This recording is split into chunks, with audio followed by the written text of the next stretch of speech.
Hey everyone, this is Elenbaas from NightLight Astrology. Happy Friday, everybody. Today we are going to take a look once more, as we did at the start of this week, at the aspects coming between Mercury, the Sun, and Pluto here over the weekend. We're going to look at it from a slightly different perspective, sort of just pressing the refresh on some things we've already said so that we can just have that archetypal combination fresh in our minds as we go into a pretty intense weekend of astrological aspects.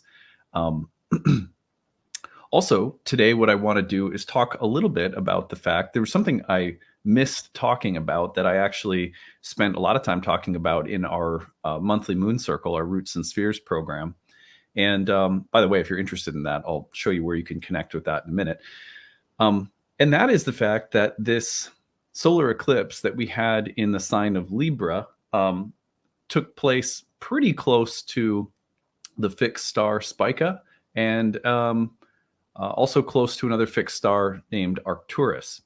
I am not a fixed star expert. I will give you that qualifier. I have some very basic observations at this point in my career about the fixed stars and not a huge collection of them. So there are some fixed stars that have come up in my work, especially as a horary astrologer and in teaching horary, and a little bit in natal work, but the fixed stars are not a huge part of my practice. It's a part, I tend to incorporate new things as I go along in my career very slowly, because I like to take a lot of time to get to know them before they become a part of what I teach or work with in client practice or whatever. But there are some interesting things to say about Spica and Arcturus, and the fact that they're sort of implied, their archetypal qualities are implied in the entire lunation cycle, because of their presence at the opening of the cycle during the eclipse. So I want to mention that a little bit today, just as something to keep with you as the cycle keeps unfolding here in the next couple of weeks. So we're going to do that as well. That is our agenda for today. Don't forget to like and subscribe. If you're new to the channel, welcome. I hope you'll enjoy what you find here on the channel, and that will earn your subscription. Also, if you want, you can find a transcript of any of my daily talks on the website, nightlightastrology.com. If you prefer having the transcript to read, it's there for you. I want to take you over to the website, nightlightastrology.com, so you can visit the school. We have 4 years worth of professional development curriculum, which can also be taken purely because you love astrology. It's your hobby. It's something you're doing for yourself, for your own spiritual growth. I like to compare it to the same reason that at 42, I'm taking guitar lessons, because it's just something I love. So if you love astrology, the great benefit of studying astrology is that you'll be able to use astrology for yourself and the people that you're close with at a much deeper level. And that's sort of the purpose of the course, in addition to helping people prepare for professional practice, if that's their intention. The first year course starts on November 18th. You click on that first year course tab under the courses page there. And as you scroll down, you'll learn about everything that's included in the program. We'll have alumni coming on the show to talk about the program next week. We have 30 online classes for the year. The first about 20 of those are rooted in the development of foundational theory and philosophy. This is a course in ancient Greek or Hellenistic astrology. And so going back to the roots to understand the why behind everything is really the purpose of the program. And when you have that understanding, it allows for you to be a much more intuitive astrologer when you're making predictions, when you're helping people understand their character, and you're helping people understand the kind of the gifts and blessings and maybe some of the things that a soul is here to learn and work with in a lifetime. It really, really helps when making those kinds of delineations and working with people to have an understanding of where everything comes from, because then you can work more intuitively, especially when you're making associations between signs, houses, and planets. Anyway, as we go throughout the year, we break out between major units of study for breakout study sessions that are optional. The staff, my staff of tutors will be there to lead those study sessions to help people who need a little may have questions or need help integrating the material. There's also a forum discussion where you can talk with tutors year round. There's a ton of bonus material there to support you. At the bottom of the page, you will find payment options. Remember, the whole class is held via live webinars, but everything is archived on a website, so you can actually take the program at your own pace, and you can You can attend live for some classes, download or watch the recordings on the website, either way. So it's pretty flexible. We have people from all over the world who take the program as well. And we have closed captions if people need that as a form of assistance. Early bird payment saves you $500 off. Payment plan, you can spread your tuition out over 12 monthly installments, or we do have need-based tuition. And we do have still a number of need-based tuition spots available. So if you are someone who would love to take the course, but you need a little help financially for whatever reason, tell us your situation. We'd be glad to work with you.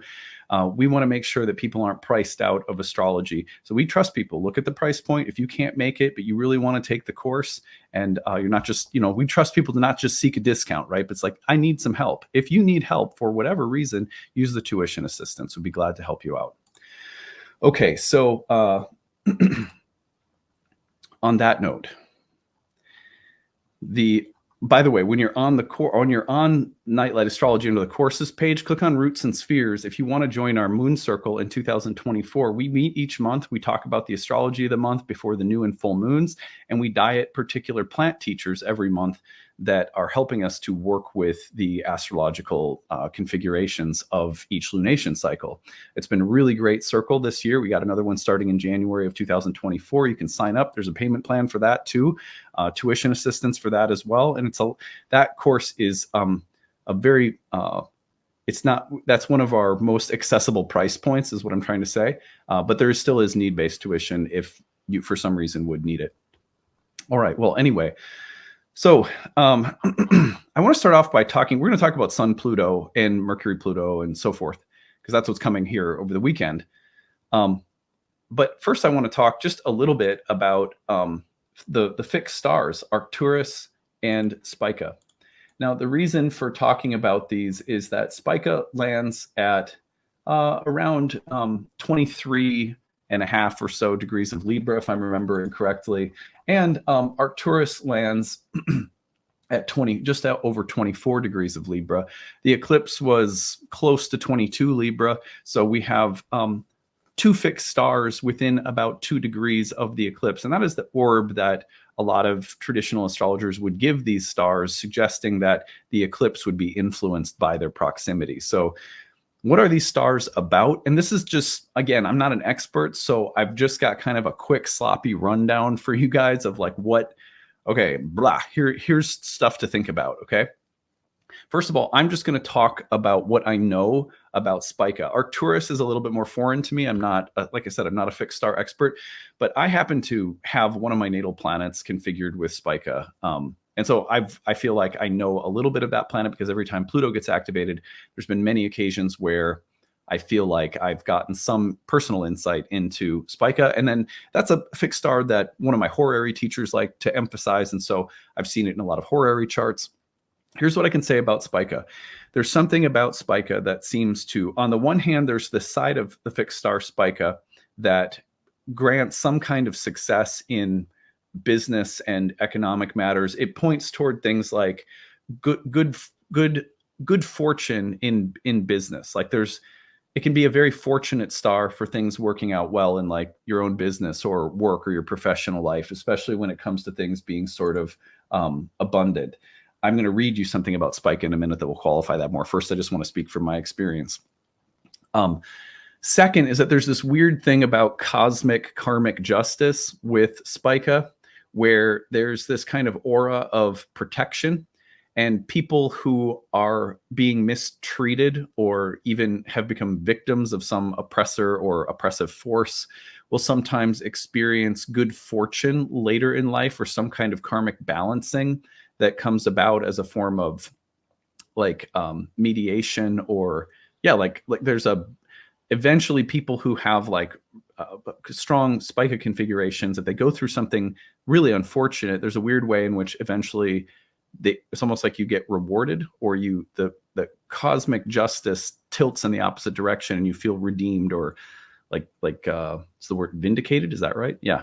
So there's something to think about for Spica. And also there's this aura of protectiveness that I've noticed with Spica in client charts, horary charts and stuff like that, where it's almost like it protects from the worst case scenario. It's not that nothing bad happens, but it's almost like you have this real feeling like, wow, that could have been worse.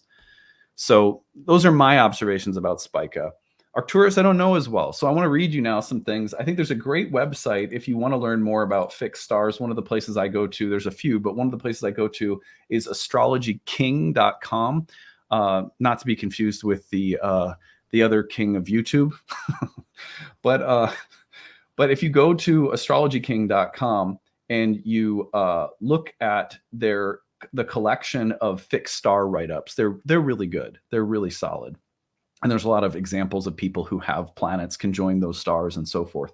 So I'm going to read you a little bit about Spica. Now, I can't speak to all of what is said here, but I generally trust the website. And you'll notice that the certain elements of what I said about Spica are here. Now, the point, again, is that this entire lunation cycle, including the energy of the eclipse in Libra, is configured to this star. So some of these qualities could show up in the cycle ahead.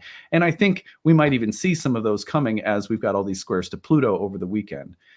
So fixed star Spica, Alpha Virginis, is a spectroscopic binary star whose star system, whose two stars are so close together they are egg-shaped rather than spherical and can only be separated by their spectra. The primary is a blue giant and variable star of the Beta Cephei type, located the ear of wheat of the maiden Virgo constellation. And he goes on to talk about the astronomy a little bit. I'll skip over that. According to Ptolemy, it is of the nature of Venus and Mars, and to Elvidus of Venus, Jupiter, and Mercury. It gives success, renown, riches, a sweet disposition, love of art and science, unscrupulousness, unfruitfulness, and injustice to innocence. Spica portends injustice to the innocents, but with a later justification and with eminence, renown, and riches. So there's just like this weird way in which injustice to the innocent, and then some kind of theme of like retribution or redemption occurs. Anonymous 379 AD, which is a famous ancient text cataloging the fixed stars, said Spica is like Venus and Mercury, idealistic, psychic, handsome, neat, lovable, refined, genteel, and intelligent. So this star gives its natives great honors, artistic appreciation, good fortune, religious preferment, good judgment, unexpected honors, riches, disputed decisions, sociableness. Spica is one of the 15 Behenian fixed stars. Its image is a bird or a man laden with merchandise. It gives riches, overcomes contentions, removes scarcity and mischief, rules emerald, sage, trefoil, periwinkle, mugwort, and mandrake. It's interesting. And it goes on for quite some time, but there's this interesting, this is one part that I found interesting. The combination of the opposite sexes in being designated as a Venus and Mars star in the one star must inspire further thought about the androgynous qualities. As a star of the grain harvest, it is the provider of our material needs, and indeed it always does show up well in that respect. However, there is a word of warning to go with it. We only reap harvest if we have first sown the seed and cared for the fields, and what we reap must last us and all who labored in our fields until the next harvest is ready. He who does not do so well from Spica, who reaps what he has sown, uses it profligately, or denies to others their share in his good fortune. As though to rub this in quite firmly, Arcturus in the sky above the Virgin's hand is the prime star of the much rougher character, the herdsman, just as ready to take care of his herd, but not stand any nonsense from them. That's interesting. Spica is also noted for its spiritual and religious qualities, as we must expect. After all, we have seen about Virgo, and indeed, people with this star strong in their horoscope do often gain very high places in those fields of life. Goes on describing it as associated with certain honors and fame, and again, like good luck in business and so forth. Now, that is a bit about Spica. And I have seen, again, like you'll see that those are some of the qualities that I mentioned in my experience are listed there as well. And you will find in many sort of star lore catalogs that the same qualities are described. So again, issues around like karmic justice and balancing, and those who have had bad things happen to them, though sort of, I mean, I don't know, cosmically, if you know, about innocence. And I feel like all souls are sort of innocent in eternity, but the innocent who have been harmed and some kind of later vindication or redemption or something like that.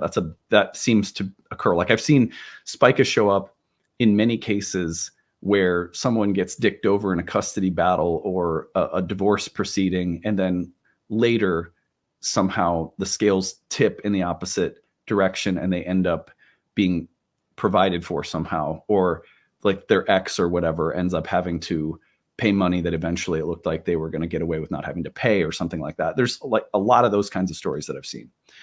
There's also this kind of unanimous energy of protection. And I also wonder, because I've always associated that with Spica, if that isn't part of Arcturus. For example, you see, I think it was Roman Polanski that has like Mars conjoined with Spica, and he fled the US justice system and, you know, essentially is like a fugitive from the US justice system and sort of got away with some terrible things in that respect.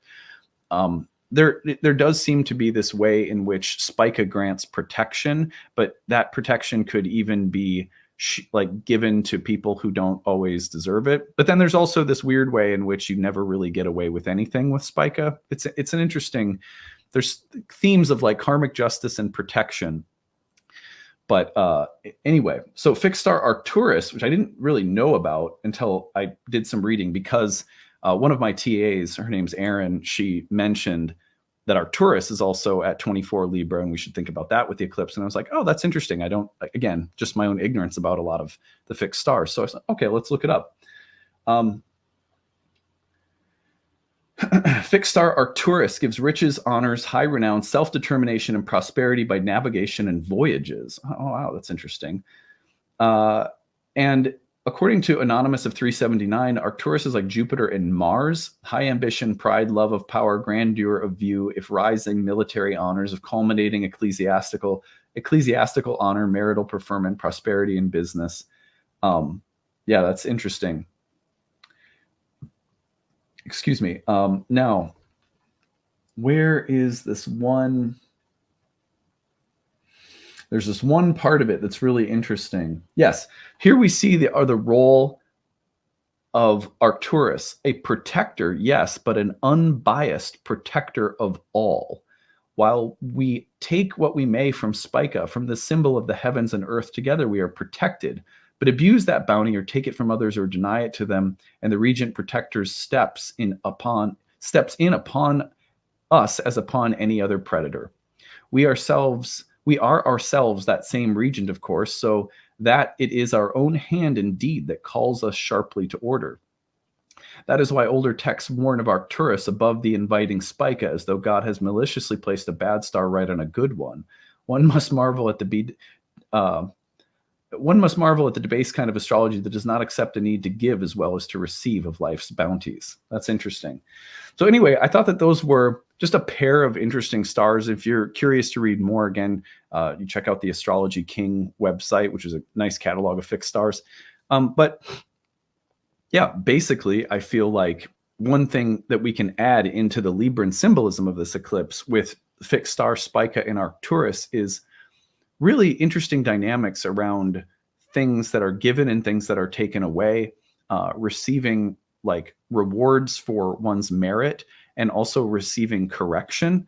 And then this theme of like injustice that eventually receives justice, protection, but sometimes protection for like a kind of unbiased, like anyone gets protected, but then is there reform that comes along with it? For example, let's say you do something, you're protected from the worst. You're like, wow, I got into drugs. I could have OD'd and died. Well, does that serve as correction? Does that protection offer you a gateway for reform and spiritual transformation? Do you take it or not?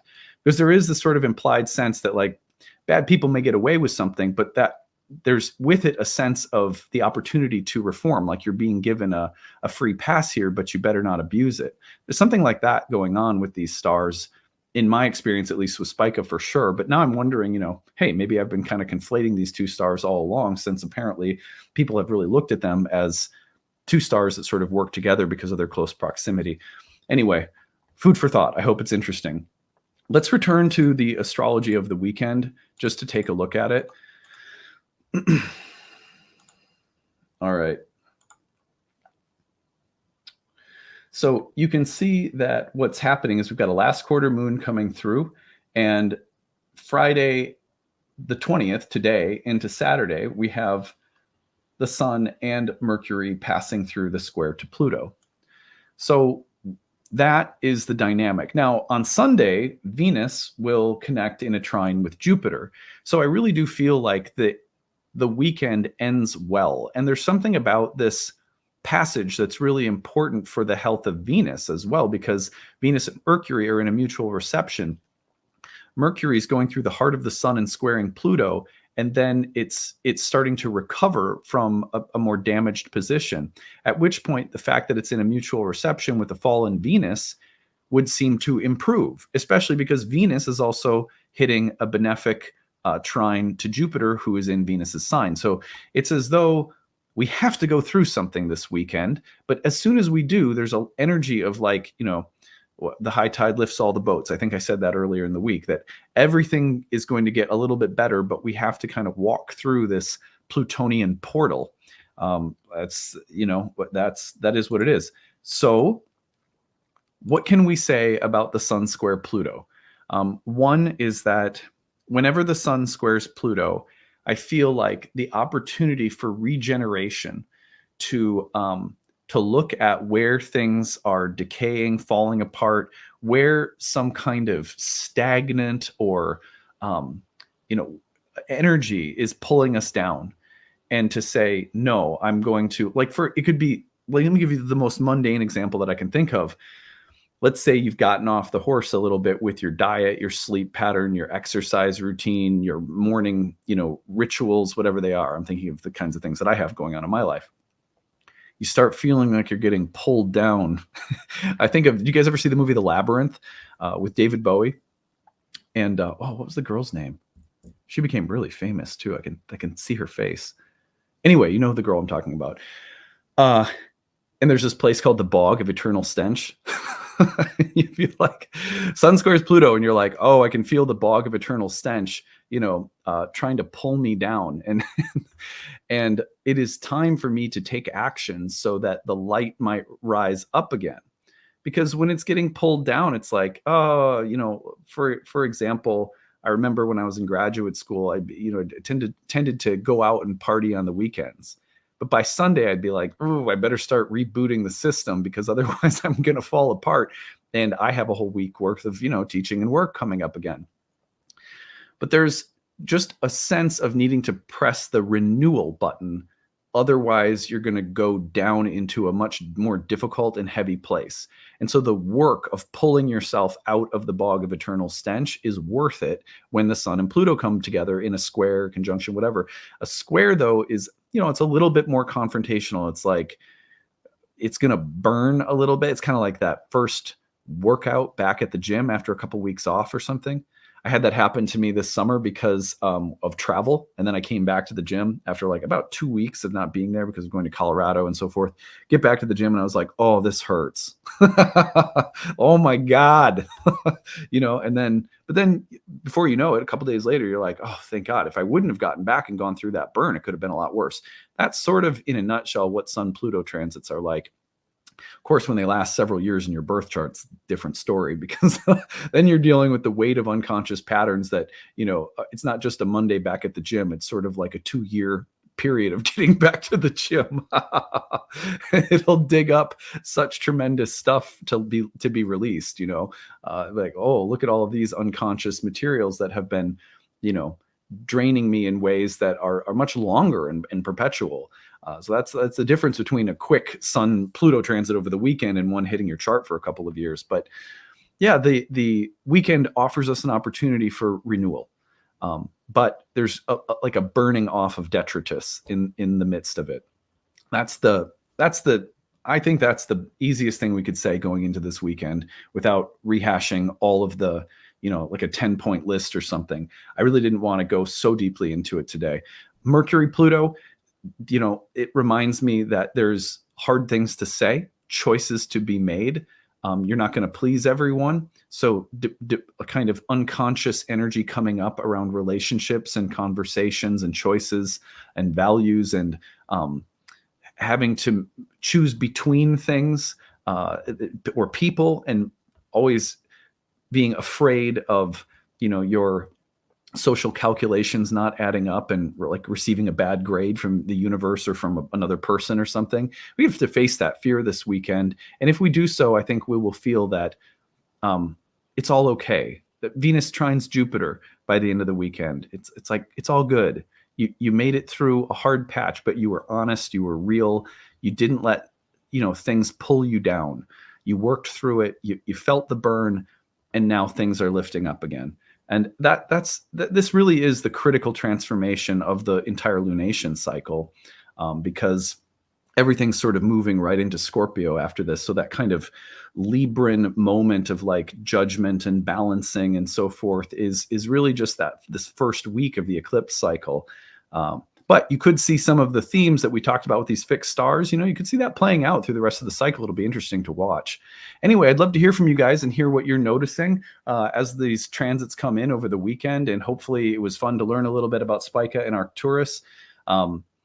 I think that, again, Astrology King would be the first resource I would point you to, but maybe what we could do at a certain point is I'd love to maybe have some of my friends on who are more into fixed stars than I am, and we could talk about a collection of them or something. We could get a little crash course on the YouTube channel. That might be fun to do. Okay, that's it for now. I hope you guys have a great weekend, and tell us your stories. If you've got one to share, use the hashtag grabbed or email us grabbed@nightlightastrology.com. If you've got a Mercury, Sun, Pluto square story to share, we'd love to hear it. All right, that's it. Have a good one. Bye.